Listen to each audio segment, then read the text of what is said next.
सरदार sir के निनासर गांव में शॉट लगाकर हनुमान बेनीवाल ने इस मैच सीरीज दोनों पार्टियों को उठाकर फेंक दूंगा यहाँ से।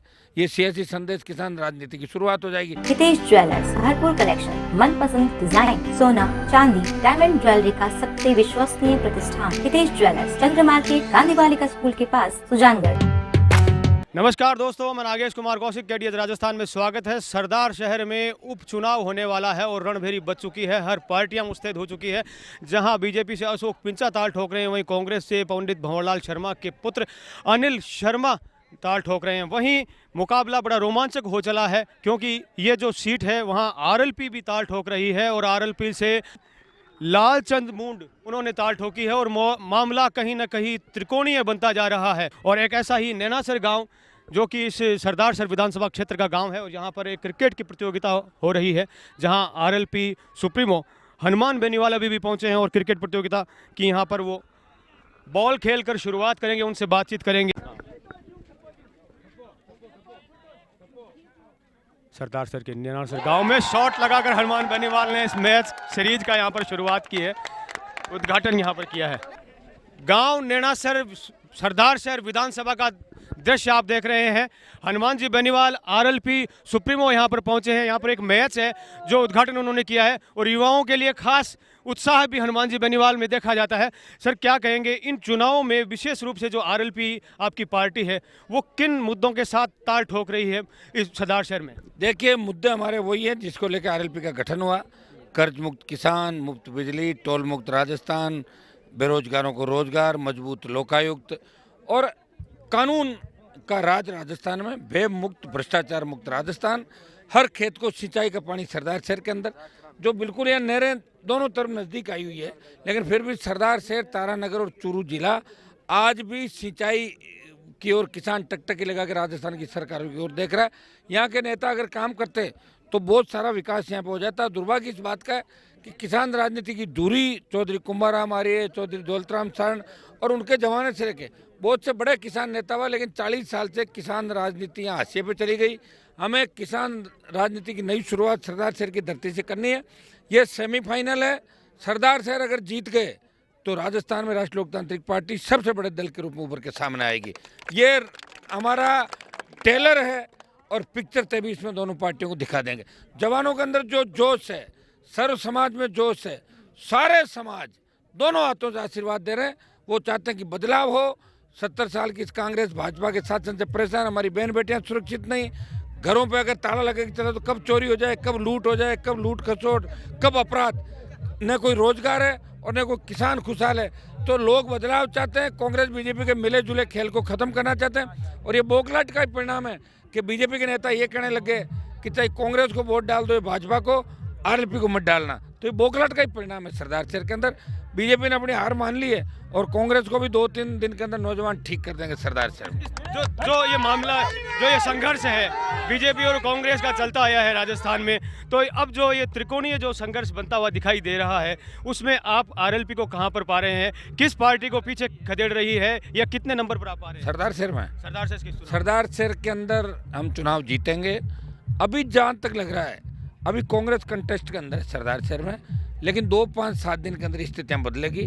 हो सकता है कि भारतीय कांग्रेस पार्टी भी 3rd नंबर की ओर जा सकती है, क्योंकि नौजवानों जो बदलाव की जो उनका जोश, जुनून, रात को 1-1, 2-2 बजे तक जिस तरह के कार्यक्रम चल रहे हैं, बुजुर्ग बैठे हैं, महिलाएं, बच्चे, सब जो एक जोश और जुनून होता है, मेरे हिसाब से तो दिल्ली तक सरदार शहर की गूंज चली गई होगी। कांग्रेस बीजेपी दोनों के अंदर सारे गुजरात चुनाव इधर गए, सब छोड़ गए, आ जाएंगे।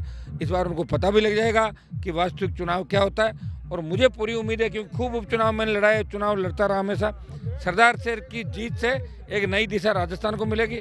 हम चुनाव जीत रहे हैं, भारी वोटों से जीत रहे हैं। अभी बीजेपी 3rd नंबर पर दिखाई दे रही है। हो सकता है कि कांग्रेस 3रे नंबर पर चली जाए यहाँ पे थोड़े दिनों बाद। राजस्थान का में सिर्फ एक सीट पर ये उपचुनाव है मात्र, और इसमें साल भर में वापस चुनाव भी हो जाना है। लेकिन इस संघर्ष में, इस जीत में आप कितनी बड़े संघर्ष को देख रहे हैं? क्या ये जो जीत या हार जो होगी सरदार शहर की, क्या वो 2023 की जो है दिशा निर्देश तय करेगी? देखिए, मारवाड़ की राजनीति अलग चलती है, जिसमें नागौर, जोधपुर, बाड़मेर, जैसलमेर, पाली, सिरोही जिले आते हैं। मारवाड़ पूरा तैयार है, मारवाड़ रेडी है। मारवाड़ में आरएलपी का पिछली बार बहुत ज़बरदस्त प्रदर्शन रहा था, जहाँ भी हम लड़े थे करीब जीते, सेकेंड नंबर पे अच्छे वोट लिए। लेकिन गंगानगर, हनुमानगढ़, बीकानेर, चूरू, सीकर, झुंझुनू से लेके ये जो इलाके आते हैं, 50 के लगभग सीटें, किसान बाहुल्य, इन सरदार शहर अगर जीत जाते हैं तो समझ लो 50 सीट और जीत गए। 50 और 50 100 सीट राजस्थान का। सरदार शहर की जीत का मतलब है कि राष्ट्रीय लोकतांत्रिक पार्टी राजस्थान की सत्ता पर कब्जा करेगी। और यहाँ जिस तरह मेघवाल, नायक, दूसरे जो दलित समाज की जातियाँ हैं, मुस्लिम, मैं तो कहता हूँ ब्राह्मण, बनिया, राजपूत, माली, तमाम जातियाँ, कुमार, सुथार, सारी जातियाँ फ़ोन करके कह रहे कि हनुमान जी हमारे मोहल्ले में प्रोग्राम रखो, गांव में रखो, आप हमारे गांव के अंदर आओ। तो बदलाव चाहते हैं। इसका मतलब कांग्रेस से उब चुके हैं और भारतीय जनता पार्टी जैसे दिल्ली में किसान बिल और बाद में अग्निपथ जो योजना लेके आई, बढ़ती महंगाई और स्टेट गवर्नमेंट की जो ये नाकामयाबी रही, गहलोत पायलट के जो झगड़े रहे, कांग्रेस का जो कुशासन था, भ्रष्टाचार बड़ा, अपराध बढ़े, इससे आमजन परेशान है।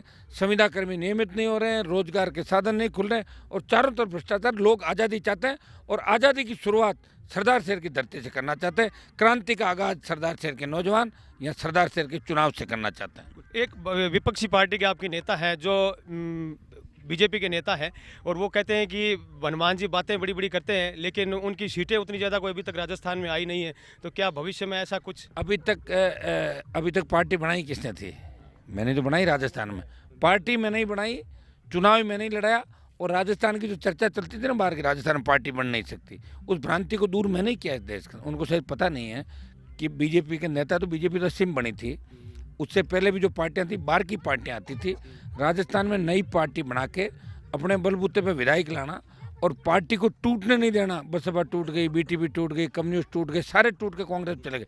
आरएलपी मजबूती के साथ यहाँ कांग्रेस की खिलाफत कर रही है और देश में 24 बीजेपी के जयकारे लगातार, एक एमपी किसान की जय बोलता है। तो अभी 4 साल जो हैं, बीजेपी जब पहली बार थी तो एमपी थे बीजेपी के, और 2 से 300 पहुँचने में बीजेपी को कितने साल लगे? 80 से 19, मतलब 39 साल बाद भारतीय जनता पार्टी स्पष्ट बहुमत अकेले को मिला। फिर एनडीए के सहयोग से था पिछली बार, अब की बार 303 सीट से प्रधानमंत्री मोदी को सफलता मिली। एनडीए के सहयोग से मिली थी, लेकिन बीजेपी की 303 अकेले की आ गई थी और 48-50 करीब एनडीए की सहयोगी पार्टियों की थी। सहयोगी इनको करीब करीब छोड़ के भाग गए, चले गए छोड़ के, क्योंकि ये सहयोगियों के साथ बर्ताव इनका ठीक नहीं। उन बीजेपी के नेता को शायद मालूम नहीं कि टिकट की लाइन में लग कर फूल के चिन्ह पे वोट लेना अलग बात है और जीरो से शुरुआत करते सीटें निकाल के एक नई पार्टी को स्थापित करना अलग बात है। जिस तरह आपका नया चैनल है, यूट्यूब चैनल है, दूसरे चैनल है, ये बड़े चैनलों के सामने कितनी लड़ाई लड़ता है आप ही सोच लो। फिर भी लड़ रहे हैं आप लोग, मैं लड़ रहा हूँ। और लड़ते लड़ते आप देखिए कि सरदार शहर अगर जीत गया तो 23 में गाँव के अंदर लोग दोनों पार्टियों को घुसने नहीं देंगे। 23 का राजस्थान राष्ट्रीय लोकतांत्रिक पार्टी का होगा, जवान और किसानों का होगा। एक जैसे बात आती है कि हनुमान जी पता नहीं क्या करते हैं कि सोशल मीडिया पे उनके जो है वो वीडियोस या उनके जो प्रोग्राम है बहुत वायरल हो जाते हैं। क्या मतलब खास कोई कैंपेनिंग चलती है हनुमान जी की? ना ना ना, बिल्कुल अपना आप ही चलता है। मैं दूसरे जो नेता है ना, जो ये फॉलोअर बढ़ाने के लिए कुछ न कुछ करते रहते हैं अपने हिसाब से, मैंने देखा। सुनो मेरी बात, मैंने तो आज तक ना मैंने आज तक नहीं किया। बच्चे खुद ही अपने हिसाब से कार्यक्रम करते हैं, खुद ही करते हैं। इनका जोश है। सोशल मीडिया पे सारे नौजवान हैं, बच्चे हैं, तो देखते रहते हैं, मुझे पसंद करते हैं। ये जब तक पसंद करेंगे जब तक मैं इनके लिए लड़ता रहूँ। जिस दिन मैं सत्ता के अंदर, जब सत्ता में शामिल हो जाऊंगा तो हो सकता है कि मेरा क्रेज ये नहीं रहे, लेकिन आज मुझे अपने भाई के रूप में मानते हैं। और हर बच्चा भी मेरे से ऐसे बात करता है जैसे उसका अधिकार हो। हर बच्चा अधिकारपूर्वक बात करता है। हर व्यक्ति मुझे कहता है कि आप काम करा दो, तो मैं कहता हूँ भाई सरकार अपनी, कि सरकार क्या होती है, आप चाहोगे तो करा दोगे। प्रधानमंत्री आप करा दोगे। मतलब लोगों का इतना भरोसा है कि हनुमान जी चाहे जो काम हो सकता है। और ये भरोसा इसलिए कि ईश्वर की कृपा मेरे ऊपर है। ये सब मुझे पसंद करें। निश्चित रूप से इनके सपनों का राजस्थान हम बनाएंगे आने वाले समय में। सियासी संदेश देंगे सरदार शहर की धरती से? सरदार शहर की धरती से सियासी संदेश देने तो मैं आया हूँ। दोनों पार्टियों को उठा कर फेंक दूंगा यहाँ से। ये सियासी संदेश, किसान राजनीति की शुरुआत हो जाएगी। सरदार शहर आज़ाद हो जाएगा। यहाँ बिजली की समस्या का समाधान होगा। अस्पताल की जो बुरी स्थिति है उसको ठीक करें। गांव गांव सड़क, स्कूल, पानी, बिजली से लेके फिर यहाँ आम आदमी किसान राज स्थापित करें। कई लोग मुझे ये भी कह रहे थे कि सरदार शहर में किसान इसलिए नहीं जीतते कि राजगढ़ में अपराध बढ़ा है। मैं विश्वास दिलाता हूँ कि सरदार शहर में अगर आरएलपी जीती तो राजगढ़ में भी अपराध को कम करवा दूंगा, ये मैं विश्वास के साथ कह के जा रहा हूँ। बिल्कुल, धन्यवाद आपका। ये थे आरएलपी सुप्रीमो हनुमान बेनीवाल, जिन्होंने सरदार शहर की धरती से यहाँ पर एक बड़ा सियासी संदेश दिया है। लालचंद जी मुंड जो कि सरदार शहर से आरएलपी के उम्मीदवार हैं और गांव-गांव उनका दौरा चल रहा है। अब तक कितने गांव में दौरा कर चुके हैं, किस तरह का माहौल? आज हमारे दूसरा दिन है प्रोग्राम का और लोगों अच्छा सहयोग मिल रहा है, अच्छा स्वागत सत्कार कर रहे हैं और वोट देने की हम सबको अपील कर रहे हैं। लोग हमें सहयोग कर रहे हैं। जो आप देख रहे हो जोश जुनून युवा में, बुजुर्गों में, नौजवान में, ये बड़ा बढ़ चढ़ के मिल रहा है। निश्चित रूप से हम बदलाव करने जा रहे हैं और बदलाव की कड़ी में पूरे सरदार से तहसील बनने जा रही है और चुनाव जीतेंगे हम।